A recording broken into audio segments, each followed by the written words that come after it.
Good afternoon, class. So today we will discuss completion test items. But before anything else, I'll show you some sentences and they are missing a word or phrase, and let's see if you can guess them. Yan, niluto ko na sa inyo lahat yan, ate, at your favorite. Mama, thank you very much! You know that I love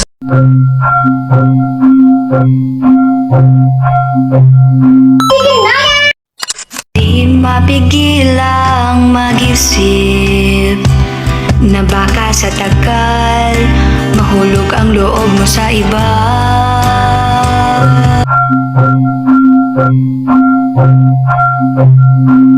Bawal talaga. Before we jump into our topic, let's first look into our learning objectives. By the end of this presentation, the student should be able to recall the guidelines in constructing completion, short answer, and essay test items. Evaluate sample completion, short answer, and essay test item using checklist of do's and don'ts.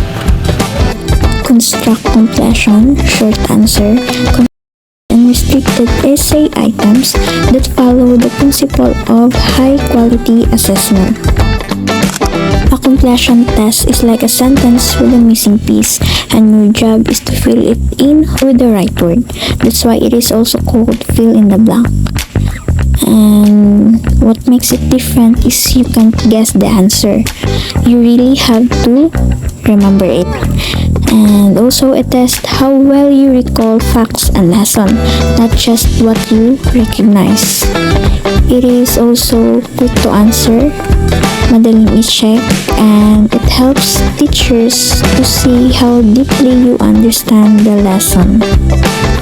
Kaya, pwedeng gamitin ang completion test if you are questioning science terms, dates, history, basic concepts, and so on. So now, let's find out how to make completion test clear, fair, and really measures learning. So one thing to remember when making completion test is to paraphrase the sentence from textbooks or other materials. So when we make completion test, we shouldn't just copy sentences straight from the textbook. Why?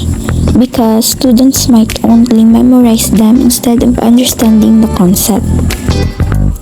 So this is the example. Instead of saying water boils at blank degrees, we can restate it as when water is heated, it starts to boil and turn into vapor at about blank degrees. So they have the same ideas, but it encouraged students to think and recall the concept, not just remember the exact wording from the textbook. Next, make sure that there's only one correct answer. A good completion test must lead to just one correct answer. If a question allows many possible answers, it becomes confusing. So for example, the force that moves things is called blank. So the answer here could be gravity, friction, magnetism, or even push and pull. But when we say the force that pulls object toward the earth is called, the only answer here is gravity. So that's how we make it clear. Next is place the blank near the end of the statement. So always place the blank at the end or near the end of the sentence so it is easier to read and understand. If you put the blank at the beginning, like blank is the largest planet in our solar system, students might get lost before they even know what the question is about. But when we say the largest planet in our solar system is blank, the students read the full idea first before they answer. Next, if the answer includes numerical units, specify the unit required. So when we create completion test that involves numbers, we need to make sure the unit is included, like Celsius, Fahrenheit, and Kelvin for temperature, and for length, the meters, centimeters, kilometers, and all other units. Because if we don't, students might answer differently and both could seem correct. For example, if the item says the boiling point of water is blank, one student might write 100 degrees Celsius and the other student might answer 212 degree Fahrenheit. And another could even answer 373 Kelvin. They are all technically correct but in different units. So by simply adding the units, like the boiling point of water is blank degree Celsius, we make the question clear and it can cause confusion and makes the match easier. So when you make completion test, always remember to guide students on what unit to use.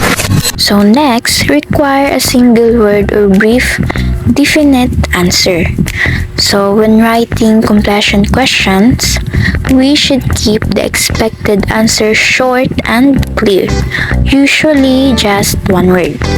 If the question is too long or complicated, student might get confused or even answer with full sentences.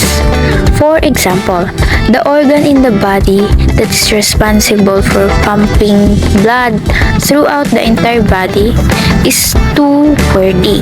Some students might even copy part of the question and write the organ that pumps the blood is the heart. But when we change it to the organ that pumps the blood in the human body is the blank, it focuses on one short answer, which is the heart. So if require short or brief answer only, it helps to make the test more objective and easy to check. Since we now know how to make effective and well-constructed completion test items, let's now move on to the things we should avoid. These are the common mistakes that can make our test items confusing and misleading. So first, avoid clues to the correct answer. Sometimes the question itself gives away the answer. For example, if the question starts with a blank is the powerhouse of the cell, students can already guess that the answer begins with a consonant, like mitochondria. Instead, it is better to say the powerhouse of the cell is the blank.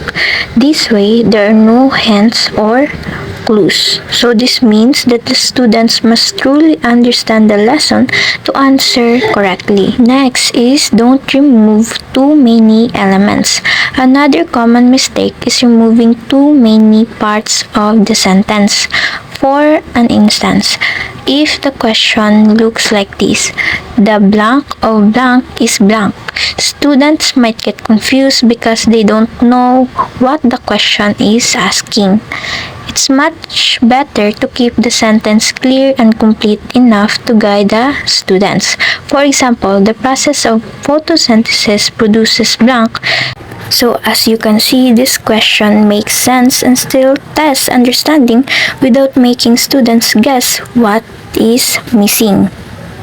So, by keeping enough context, we make the test easier to understand and ensure that it measures knowledge, not cause confusion. So class, remember, a completion test item isn't just about filling the blanks. It is a tool that measures how well the students really understand the lessons. In short, a completion test items should be clear, specific, and meaningful. And by following the do's and don'ts guidelines, we can make tests that measures real learning, not just guessing.